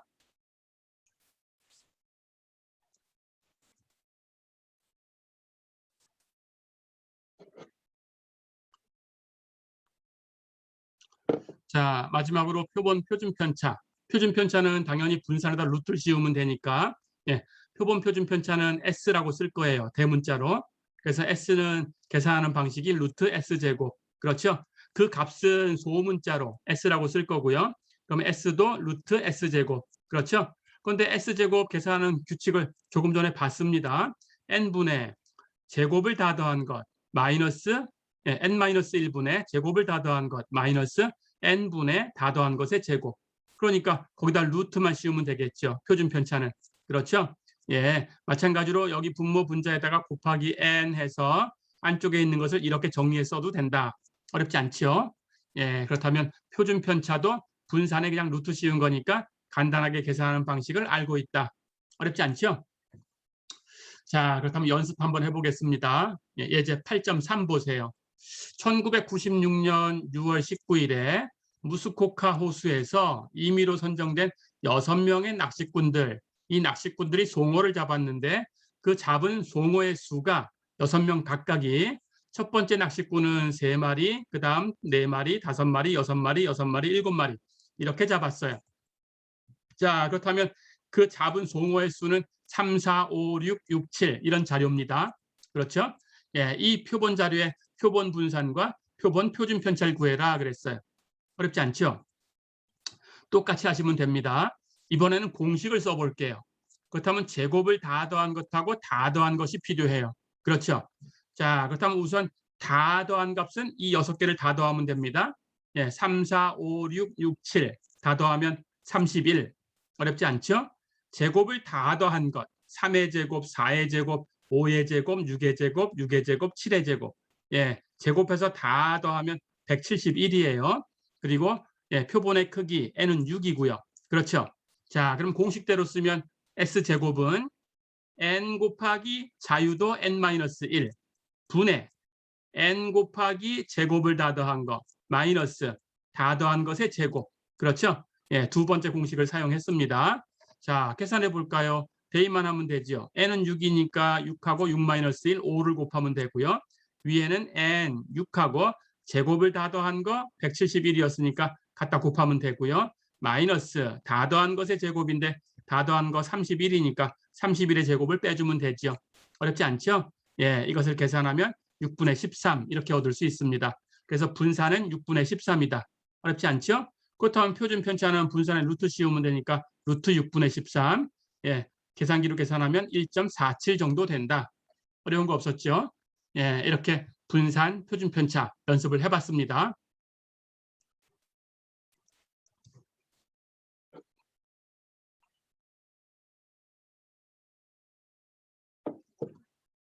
자, 이제 이것들을 가지고 우리가 지금 통계량 얘기를 하고 있었고요. 예, 통계량 중에서 평균, 분산, 표준 편차 이렇게 얘기를 했습니다. 예, 비율은 뒤에 가서 공부를 하기로 했어요. 그렇죠? 자, 그럴 때 이제 이 통계량을 보니까 통계량이 어떤 분포를 갖는가라는 걸 우리가 알고 있어야 돼요. 그래야 그걸 가지고 이제 모집단에 대해서 추론을 할 수 있어요. 예, 그래서 지금부터 얘기하려는 것은 통계량의 분포예요. 예, 그래서 정의를 하겠습니다. 통계량이 어떤 분포가 있겠죠. 그 통계량의 분포를 그 통계량의 확률 분포다 이렇게 얘기를 할 수 있을 텐데 이걸 이름을 줄 겁니다. 통계량의 확률 분포를 표본 분포라고 부를 거예요. 어렵지 않죠? 자, 그렇다면 우리는 표본 분포 얘기를 할 텐데 당연히 우리가 계산하는 통계량 하는 것은 평균, 분산, 표준 편차 이런 것들이 있다고 했죠. 그런데 표준 편차는 분산의 루트 씌워서 계산할 거니까 표준 편차의 분포를 직접 계산하진 않을 거예요. 그래서 여기서 얘기하는 표본 분포라는 것은 표본 평균의 분포, 표본 평균, 예, 표본 평균 X바라고 썼죠. 그렇죠? X바의 분포, 예, 이것을 얘기할 거고요. 그 다음 표본 분산, 표본 분산은 S제곱이라고 썼죠. S제곱의 분포, 이 두 가지를 먼저 공부를 할 거예요. 어렵지 않죠? 예, 이렇게. 자, 그래서 우리는 지금 통계량 얘기를 하고 있었는데 이 통계량이 따라가는 분포가 있을 거다. 그 분포를 표본 분포라고 한다. 그렇죠? 그래서 표본 분포를 조사해서 우리는 모수에 대해서 추정을 하려고 하고 있다. 어렵지 않죠? 예, 그렇게 생각해 두시면 됩니다. 그래서 우선 배울 것이 예, 표본 평균, X바의 확률 분포, 즉 표본 평균의 분포, 이것에 대해서 공부를 할 거고 표본 분산, S제곱의 확률 분포, 즉 표본 분산의 분포에 대해서 공부를 할 거다. 예, 그래서 우선 두 가지 공부를 할 겁니다. 예, 근데 이번 시간은 평균에 대해서만 하고 마무리를 할 거예요. 예, 해서 표본 평균의 분포에 대해서 먼저 공부를 할게요.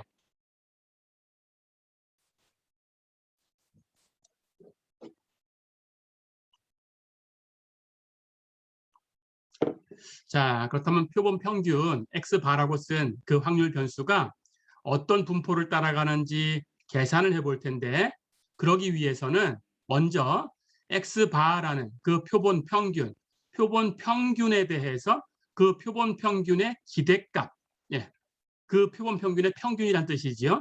그리고 그 표본 평균의 분산, 예, 이런 것들을 계산을 해줘야 그 분포를 계산할 수 있어요. 자, 그래서 우선 X바에 대해서 X바의 평균과 X바의 분산을 계산을 하겠습니다. 자, 그렇다면 이제 가볼까요? 어떤 모집단에서 우리가 표본을 추출한 거예요. 그때 그 모집단은 당연히 평균이 있을 테니까 그 평균, 그리스 문자로 뮤라고 쓰기도 했죠. 모집단이니까. 그리고 분산이 있겠죠. 모집단의 분산이니까 시그마 제곱, 예, 이렇게 쓴다고 했어요. 그렇죠. 자, 그럴 때 평균이 뮤고 분산이 시그마 제곱인 모집단이 있는데 정규 분포를 따라가는 모집단이다라고 가정을 해보겠습니다.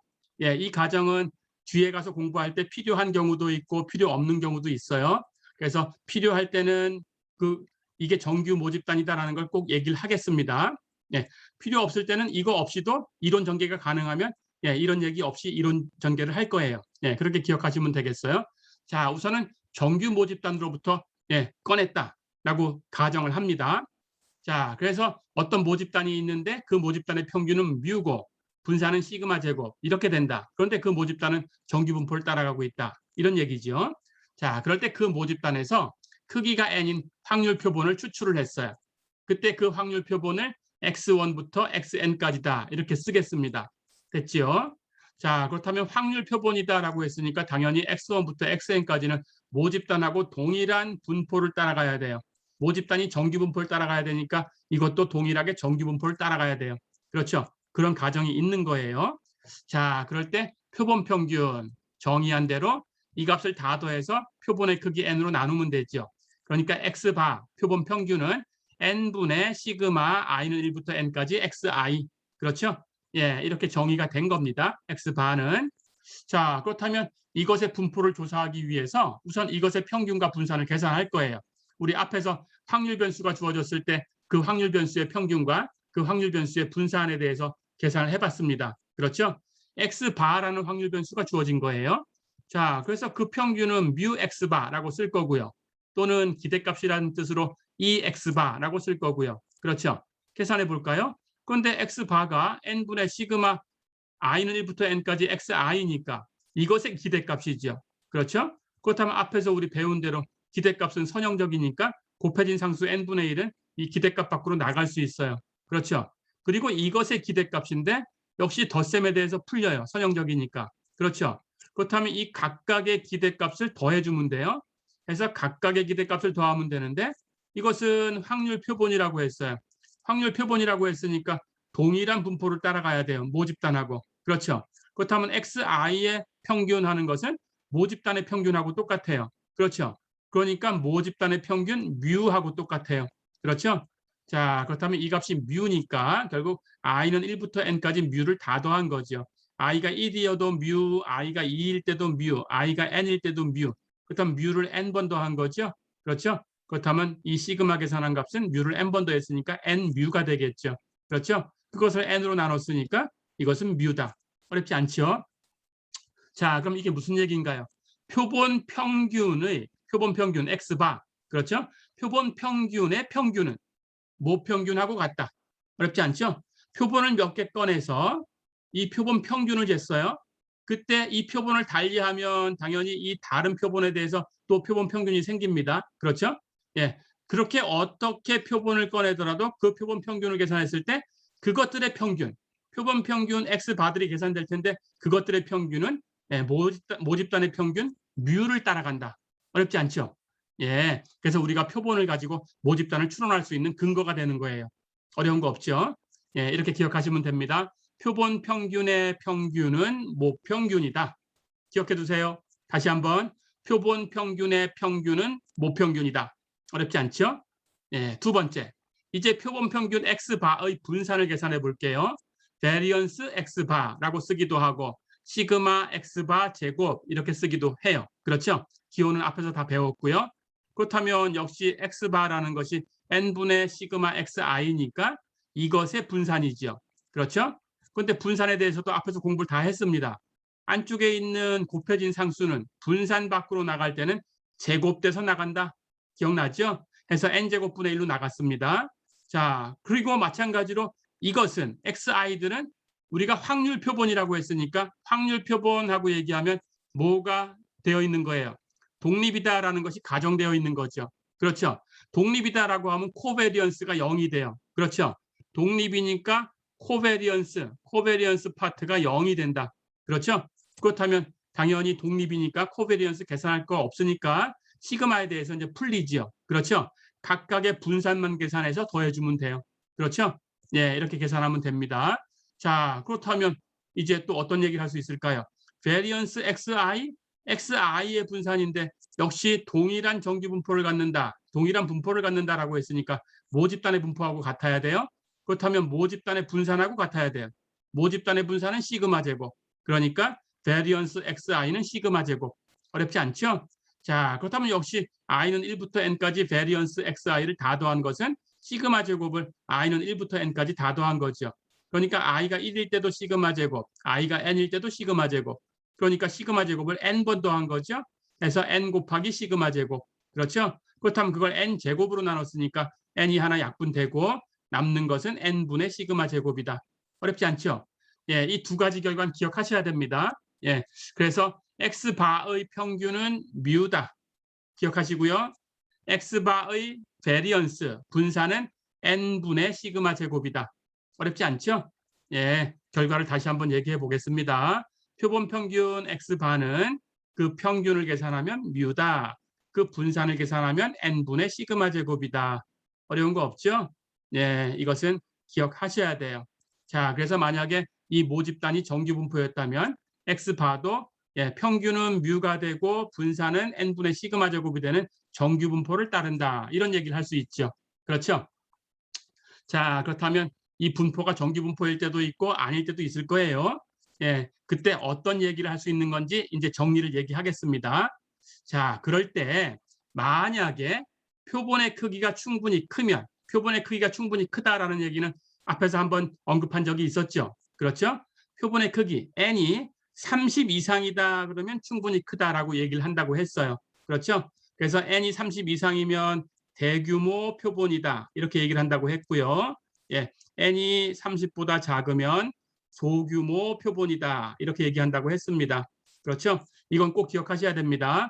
n이 30 이상이면 대규모에 대해서 사용하는 이론을 전개하셔야 되고 n이 30보다 작다 그러면 소규모에 대해서 예, 전개하는 그런 이론을 사용하셔야 돼요. 예, 기억하시고요.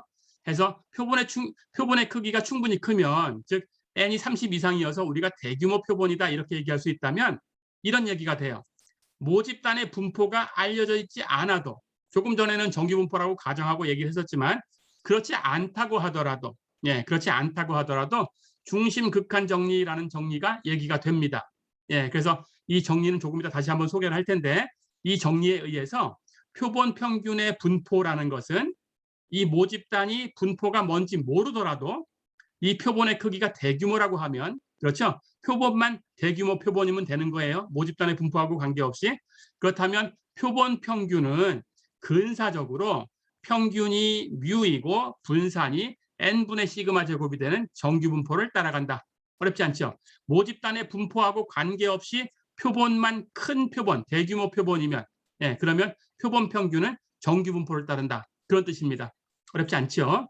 이렇게 금방 표본 평균과 표본 분산을 계산한 것은 여기에 정규 분포다라는 것은 사용하지 않았어요. 그렇죠? 그래서 표본 평균은 어떤 모집단이 어떤 분포를 갖던 그 평균을 계산하면 뮤. 그렇죠? 그 분산을 계산하면 n분의 시그마 제곱이었어요. 그렇죠? 이건 항상 사용할 수 있는 겁니다.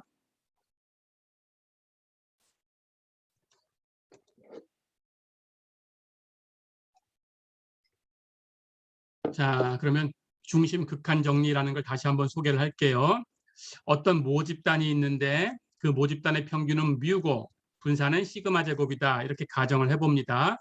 그럴 때 이 모집단에서 크기가 n인 확률 표본을 추출을 했어요. 확률 표본이다라는 거 잊지 마시고요. 자, 그럴 때 그 표본의 크기가 충분히 크다면, 즉 대규모 표본, n이 30 이상이 되는 대규모 표본, 이 대규모 표본을 추출을 했다고 하면 모집단의 분포가 알려져 있지 않아도 모집단의 분포하고 관계없이 표본 평균 x바의 분포는 근사적으로 그 평균이 뮤이고 분산이 n분의 시그마 제곱이 되는 정규 분포를 따른다. 이렇게 됩니다. 어렵지 않죠? 자, 그렇다면 우리 정규 분포 배울 때 배웠죠? 정규 분포를 따른다 그러면 표준화해가지고 x바를 표준화해서 우리 표준 정규 분포 표를 보고 계산할 수가 있어요. 그렇죠? 자, 그렇다면 표준화하는 방법을 알고 있죠? 그렇죠? 표준화한 값을 z라고 쓸 거고요. 주어진 확률 변수는 x바니까 x바를 가지고 표준화를 합니다. 그렇죠? 그러니까 이 시그마라는 값은 x바의 표준 편차가 필요해요. 그렇죠? x바의 표준 편차 분의 이 주어진 확률 변수 x바 마이너스 이 확률 변수 x바의 평균 이 x바. 그렇죠? 이렇게 계산이 됩니다. 어렵지 않죠? 자, 그러니까 우리가 그 확률 변수를 x라고 했을 때 이것을 표준화할 때 z는 시그마 분의 x 마이너스 뮤 이렇게 얘기한 적이 있었어요. 그런데 여기서 얘기하는 시그마라는 것은 x의 표준 편차예요. 그렇죠? 뮤라는 것도 x의 평균이에요. 그렇죠? 그래서 이 확률 변수가 지금 x바라고 바뀌었으니까 x바에 대해서 시그마와 뮤를 계산해서 대입해 줘야 돼요. 그렇죠? 그래서 여기 있는 이 값들을 전부 x바로 바꿔줘야 되겠죠. 그렇죠? 그렇게 바꾼 겁니다. 자, 그렇다면 표본 평균 x바에 대해서 표준 편차는 우리 분산이 n분의 시그마 제곱이다 그랬으니까 여기다 루트를 씌우면 되죠. 여기에 루트 씌우면 루트 n분의 시그마 제곱. 정리하면 루트 n분의 시그마 제곱은 루트 씌우면 시그마니까 루트 n분의 시그마. 그렇죠? 해서 이 값을 계산한 것이 루트 n분의 시그마. 어렵지 않죠? 그런데 x바의 평균은 뮤라고 했어요. 모평균하고 같다고 했어요. 그러니까 z는 루트 n분의 시그마 분의 x바 마이너스 뮤다. 어렵지 않죠? 표본 평균 x바를 표준화한 겁니다. 이건 기억하셔야 돼요. 이건 꼭 기억하셔야 됩니다. 그래서 z는 x바를 가지고 만든 z는 루트 n분의 시그마 분의 x바 마이너스 뮤다. 어렵지 않죠? 이렇게 해주시면 됩니다. 자, 그래서 이렇게 표준화를 하면 당연히 표준 정규 분포 NZ01 이걸 따라가게 되지요. 그렇죠? 이렇게 얘기가 됐습니다. 자, 그럼 이걸 가지고 한번 예제를 풀어보겠습니다. 예제 8.4 한번 볼까요? 어떤 전구 생산 공장에서 생산되는 전구의 수명이 평균이 800시간 그리고 표준 편차가 40시간 이렇게 되는 정규 분포를 따르고 있다. 모집단이 정규 분포다라고 얘기를 해줬습니다. 자, 그럴 때 임의로 추출된 16개의 전구 이것의 평균 수명이 775시간 미만일 확률을 구해라 그랬어요. 자, 근데 여기는 이제 조금 전에 얘기했던 것하고 조금 다르게 문제가 추출됐네요. 여기 보니까 임의로 추출된 그 전구의 수가 16개예요. 그렇죠? n이 16입니다. 그러니까 당연히 이 값은 30보다 작아요. 그렇죠? 30보다 작으니까 소규모지요. 그렇죠? 자, 우리가 얘기한 중심 극한 정리라는 것은 대규모일 때 그냥 임의로 쓸 수 있어요. 모집단하고 관계없이. 그렇죠? 하지만 또 이렇게 기억하시면 됩니다. 소규모일 때 시그마가 알려져 있으면 시그마가 얼마다라고 문제에 주면 알려진 거고 문제에 시그마가 얼마다라는 얘기가 없으면 알려지지 않은 거예요. 판단하는 건 어렵지 않죠? 문제에 시그마가 값이 있으면 알려진 거 없으면 안 알려진 거 이해됐죠? 시그마가 알려져 있다. 이렇게 소규모인데 만약에 시그마가 알려져 있다. 그런데 소규모인데 모집단은 정규분포다. 정규분포 가정이 있어야 됩니다. 이렇게 소규모일 때는 모집단이 정규분포를 따라간다는 가정이 꼭 있어야 돼요. 정규분포를 따라가면서 시그마가 알려져 있을 수 있고 그렇지 않을 수 있어요. 해서 정규분포를 따라가는데 시그마가 알려져 있다 그러면 중심극한 정리를 사용할 수 있습니다. 어렵지 않죠? 하지만 정규분포, 모집단이 정규분포라고 하더라도 표본이 소규모고 모집단의 표준 편차 시그마 또는 분산 시그마 제곱 시그마나 시그마 제곱 둘 중에 하나가 알려지면 나머지 하나도 알려지는 거니까 제곱하거나 루트 씌우거나 그렇죠? 알려져 있지 않다면 뒤에서 배울 겁니다. T 분포를 따라가요. 해서 이건 Z 분포가 아닙니다. 해서 T 분포를 따라간다. 그런데 여기 문제는 지금 시그마가 알려져 있죠. 표준 편차가 40시간이다. 그렇죠? 이 모집단은 표준 편차가 40시간이다라고 알려져 있어요. 그렇죠? 그런 정규 분포를 따른다라고 했으니까 여기 시그마는 40. 그래서 알려져 있다. 어렵지 않죠? 자, 그렇다면 소규모라고 하더라도 모집단은 정규 분포를 따르고 그리고 시그마는 알려져 있다. 그러니까 중심극한 정리를 써도 된다. 어렵지 않죠? 그렇게 가시면 됩니다. 자, 그렇다면 중심 극한 정리를 써가지고 이 확률을 계산을 해볼 거예요. 가볼까요? X바의 평균은 뮤하고 같다고 했으니까 여기 뮤 800이라고 주어졌어요. 800을 사용하면 되고요. X바의 표준 편차는 조금 전에도 분산에다가 루트 씌워가지고 루트 n분의 시그마다라는 걸 우리가 유도를 해놨죠. 그렇다면 루트 n분의 시그마인데 표본의 크기가 16이니까 루트 16분의 시그마는 40. 그렇죠? 이렇게 계산하면 10이 됩니다. 어렵지 않죠? 그래서 여기 X바의 표준 편차와 X바의 평균을 계산을 했어요. 그렇죠? 이제 확률을 구할 수 있습니다. 자, 그렇다면 X바가 즉 전구의 평균 수명 X바예요. X바가 775 미만일 확률을 구해라 그랬으니까 775보다 작을 확률이죠. 그렇죠? 그런데 이것은 정규 분포를 따라간다라는 걸 알았으니까 표준화해서 우리가 구할 수 있어요. 그렇다면 Z를 계산하면 됩니다. 그렇죠? 그렇다면 Z가 써볼까요? 여기는 표준 편차. 그렇죠? X바의 표준 편차 갖다 쓰면 됩니다. 계산한 값이 10이었고요. 그렇죠? 여기에 있는 값은 그 X바의 값을 쓰면 되는 거니까 775. 그렇죠? 그리고 여기 있는 값은 X바의 평균. 그렇죠? 뮤 X바. 뮤 X바는 뮤하고 같은 거였으니까 800이에요. 그렇죠? 그래서 Z로 바꿨습니다. 그렇다면 Z가 10분의 775 마이너스 800보다 작을 확률. 그렇죠? 여기 10분의 775 마이너스 800을 계산하면 마이너스 2.5가 되네요. 그러니까 Z가 마이너스 2.5보다 작을 확률. 어렵지 않죠? 자, 그럼 이건 표에 있습니다. 그렇죠? 우리 앞에서 다 연습했죠? Z 밑에서 소수점 아래 첫 번째 자리까지 마이너스 2.5 찾으시고 여기 소수점 아래 두 번째 자리는 없으니까 두 번째 자리는 0.00으로 찾으시고 0.00에서 내려오고 마이너스 2.5에서 오른쪽으로 가고 만나는 곳. 그렇죠? 그 만나는 곳을 읽으시면 됩니다. 그러면 0.006이 어렵지 않죠? 해서 이 확률은 0.006이다. 계산할 수 있겠죠? 이렇게 구분하시면 됩니다. 자, 그래서 대규모 표본은 중심 극한 정리를 바로 쓰면 된다. 그렇죠? 하지만 소규모 표본일 때는 모집단이 정규 분포를 따르고 있어야 된다는 가정이 있어야 되고 그때 만약에 시그마가 알려져 있다면 중심 극한 정리를 써도 된다. 그렇죠? 하지만 시그마가 알려져 있지 않다면 뒤에서 배울 T 분포를 이용해서 계산한다. 어렵지 않죠? 이렇게 정리할 수 있습니다.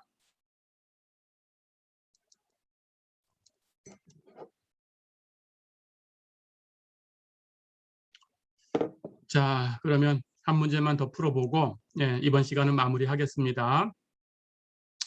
예제 8.5 보세요. 어느 대학의 두 캠퍼스 사이를 운행하는 셔틀버스의 운행 시간이 평균 28분, 표준 편차가 5분 이런 분포를 따르고 있다. 모집단이 어떤 분포다라는 건 얘기 안 해줬어요. 정규 분포다 아니다 얘기 안 해줬어요. 그렇죠? 어쨌든 평균하고 표준 편차만 얘기를 해줬어요. 그렇죠? 자, 그런데 어느 한 주 동안 40번의 운행이 있었다고 한다. 예, 지금 40번을 추출한 거죠. 그렇죠? 그렇다면 N은 30보다 크네요. 그러니까 대규모네요. 그렇죠? 대규모 표본을 추출한 거니까 이 모집단의 분포하고 관계없이 중심 극한 정리를 사용하시면 돼요. 그렇죠?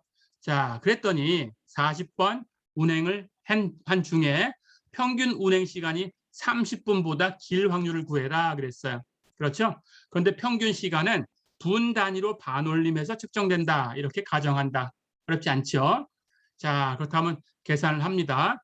분 단위로 반올림할 거다라고 했으니까 당연히 문제에서 준 것처럼 30보다 클 확률, 30보다 크다라는 것은 31 이상이 돼야 되는 건데 반올림 했을 때 31 되는 거니까 30.5 이상 되면 되죠. 그렇죠? 예, 이것은 반올림하면 31로 반올림이 되죠. 그렇죠? 예, 해서 30.5 이상이다 그런 뜻입니다. 자, 그렇다면 X바의 평균 계산해 볼까요? X바의 평균은 모평균하고 똑같으니까 모평균 28분. 그렇죠? X바의 표준 편차 루트 n분의 시그마라고 했어요. 그렇죠? n은 40. 예, 40개 표본을 추출했으니까 루트 40분의. 그렇죠? 그때 시그마라는 값은 5였어요. 그렇죠? 그러면 루트 n분의 시그마는 루트 40분의 5예요. 그렇죠? 예, 이렇게 계산이 된 겁니다. 자, 그래서 루트 40분의 5라는 것이 X바의 표준 편차다. 다 됐죠? 자, 그렇다면 이게 대규모니까 당연히 중심 극한 정리를 써서 X바는 정규 분포를 따라간다. 이렇게 가정을 합니다. 그렇죠? 그렇다면 문제. 예, X바가 30보다 클 확률하고 얘기했는데 반올림해서 쓴다고 했으니까 사실은 X바가 30.5 이상인 확률을 계산하면 된다. 그렇죠? 그렇다면 이걸 가지고 이제 표준화해서 씁니다. Z로 바꾸면 Z라는 값은 루트 n분의 시그마 분의 X바 마이너스 뮤. 어렵지 않죠? 그래서 루트 n분의 시그마, 루트 n분의 시그마는 루트 40분의 5였어요. 그렇죠? 분의 X바, X바라는 값은 여기 30.5입니다. 그렇죠? 그대로 쓰면 되고요. 마이너스 뮤라는 값은 28이었어요. 그렇죠? 그래서 마이너스 28. 다 됐죠? 자, 그럼 루트 40분의 5, 예, 루트 40분의 5 분의 30.5 마이너스 28. 이걸 계산하면 되고요. 이걸 계산하면 3.16이 됩니다. 그러니까 Z로 바꿨을 때 Z가 3.16 이상일 확률이다. 이렇게 된 거죠. 그렇죠? 이건 표에 없죠? 표에 있는 걸로 바꿔야 되니까 1-Z가 3.16 이하인 확률. 어렵지 않죠? 자, 그러면 Z가 3.16 이하가 되는 확률은 표에서 찾습니다. Z 밑에서 소수점 아래 첫 번째 자리까지 3.1 찾으시고요. 소수점 아래 두 번째 자리 6은 0.06 찾으시고요. 0.06에서 내려오고 3.1에서 오른쪽으로 가서 만나는 곳에 있는 수를 읽으시면 됩니다. 만나는 곳에 0.9992가 있네요. 그렇죠? 그럼 1에서 빼주면 0.0008이다. 어렵지 않죠? 예, 이렇게 공부를 해봤습니다. 자, 그래서 이번 시간은 결국은 이제 본론은 X바의 분포예요. 표본 평균의 분포. 그렇죠? 표본 평균이 그 표본이 대규모라고 하면 모집단에 관계없이 정규 분포를 따라간다. 그렇죠? 소규모라고 할 때도 소규모일 때도 모집단이 정규 분포를 따라가고 그리고 만약에 시그마가 알려져 있다면 그렇다면 역시 정규 분포를 따라간다. 어렵지 않죠? 그래서 중심 극한 정리를 사용하면 된다. 어려운 거 없죠? 예, 이렇게 두 가지를 공부한 겁니다. 예, 이번 시간은 여기까지입니다. 수고했습니다.